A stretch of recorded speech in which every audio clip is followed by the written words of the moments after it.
Tinapay mula sa langit.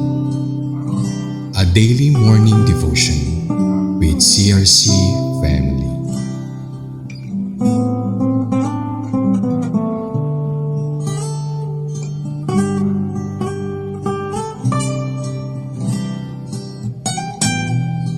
Mapagpalang umaga po sa lahat. Ako po si Pastora Vilma Guerrero ng CRC Maine. Minsan pa samahan niyo po kaming muli sa programang ito, Tinapay mula sa langit, ang ating pong pang-araw-araw na devotion mula sa salita ng Diyos. Bago ang lahat, tayo muna po ay manalangin. Aming Ama na dakila, kami po ay muling nagpapakumbaba sa iyong harapan. Nagpapasalamat sa umagang ito sa buhay at kalakasan na inyo nga pong ibinigay sa amin. Naway bigyan mo kami ng malalim na pangunawa sa iyong mga salita upang lubos naming maunawaan ito at maipamuhay namin ito na naayon sa iyong kalooban. Purihin ka o Diyos. Amen. Sa pagpapatuloy po ng ating pagbubulay-bulay dito sa ating programa, tayo po ay nasa talata 30 at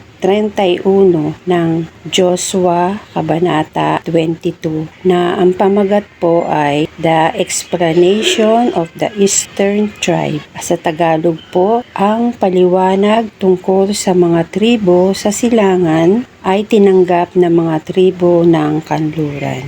At sabi nga po sa talata 30, nang marinig ni Pinehas na pari at ng mga pinuno ng sambayanan, mga pinuno ng mga angkan ng mga Israelita, ng mga lahi nila Ruben, Gad at Manases, natuwa sila. Talata 31, at sinabi ni Pinehas na ang anak ni Eleazar ng saserdote kay Ruben at Gad at kay Manases, sa oras na ito ay malalaman natin na ang Panginoon ay sumasa atin sapagkat hindi kayo nagtaksil sa Panginoon sa bagay na ito. Ngayon ay iniligtas ninyo ang mga anak ni Israel mula sa kamay ng Panginoon. Ang konteksto po ng talatang ito ay tungkol sa pag-iwas sa isang madugong digmaang sibil dahil sa isang malaking maling akala sa pagitan ng mga tribo ng Israel. At narito ang mahalagang detalye ng kasaysayan, ang pagbabalik ng mga tribo sa silangan matapos ang mahabang panahon ng pakikitigma sa Kanaan. Pinayagan na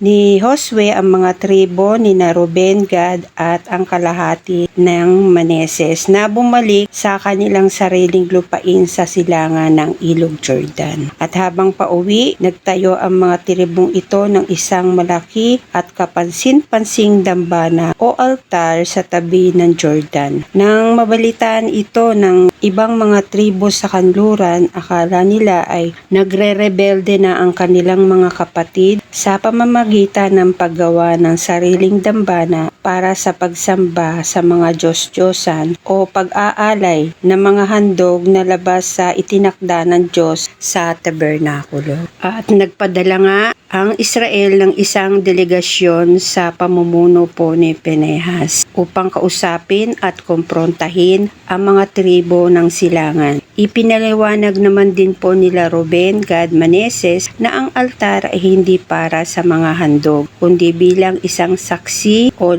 alaala para sa mga susunod na henerasyon na sila ay bahagi pa rin ng tunay na bayan ng Diyos. At ang resulta nga po sa talata 31, nasiyahan nga po sila Pinehas at ang mga pinuno sa narinig nilang paliwanag. Kinikilala nila na ang Panginoon ay nasa gitna pa rin nila dahil nanatiling tapat ang kanilang mga kapatid at dahil dito naiwasan ang paghatol ng Diyos sa buong bansa. At ang aral po na makukuha natin sa talatang ito ay pinapakita nito ang kahalagahan ng maayos na komunikasyon upang maiwasan ang hidwaan at ang pagpapahalaga sa pagkakaisa ng bayan ng Diyos. Ang kahulugan po ng mga talatang ito sa ating mga Kristiyano ngayon ay nagsisilbing mahalagang paalala na kapangyarihan ng tapat na pamumuno at ang kahalagahan ng bukas na komunikasyon sa paglutas ng mga hindi pagkakaunawaan. Itinuro nito na pinararangalan ng Diyos ang mga naghahangad ng mapanatili ang pagkakaisa at kapayapaan sa loob ng komunidad ng pananampalataya. Hinihikayat po tayo bilang mananampalataya na harapin ang mga alitan ng may pagpapakumbaba, makinig ng mabuti at magsikap tungo sa pagkakasundo hanggat maaari. Binigyan din tayo nito na ang presensya ng Diyos ay matatagpuan kung saan may pagsunod, katotohanan at pangako na mapanatili ang integridad ng kanyang bayan.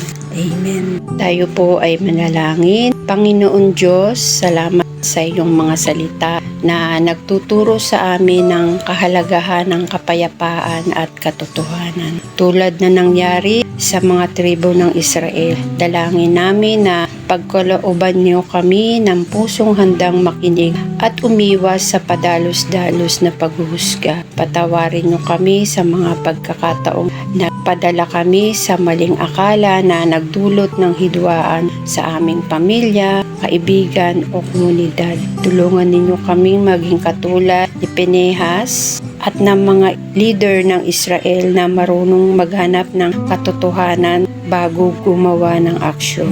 Nawa ang aming mga buhay ay magsilbing altar ng saksi na nagpapatunay ng inyong katapatan. Tulungan ninyo kami itanim sa aming mga anak at susunod sa mga henerasyon na alab ng pananampalataya upang hindi sila malayo sa inyo. Naniniwala kami, Panginoon, na kapag kami ay namumuhay sa katapatan at pagkakaisa, kayo ay nananatili sa aming kalagitnaan. Iligtas niyo po kami sa anumang pagkakasala at gabayan ang aming bawat hakbang tungo sa iyong kalooban. Ito po ang aming dalangin sa pangalan ni Jesus. Amen.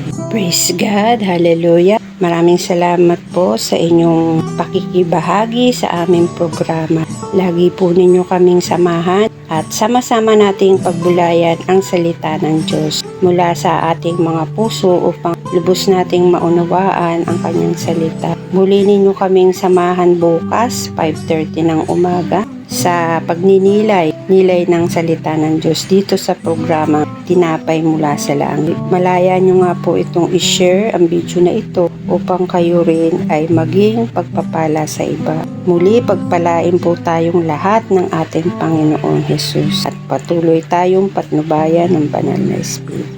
Marami pong salamat. Magandang umaga po sa bawat isa. Happy New Year po sa lahat. To God be all the glory.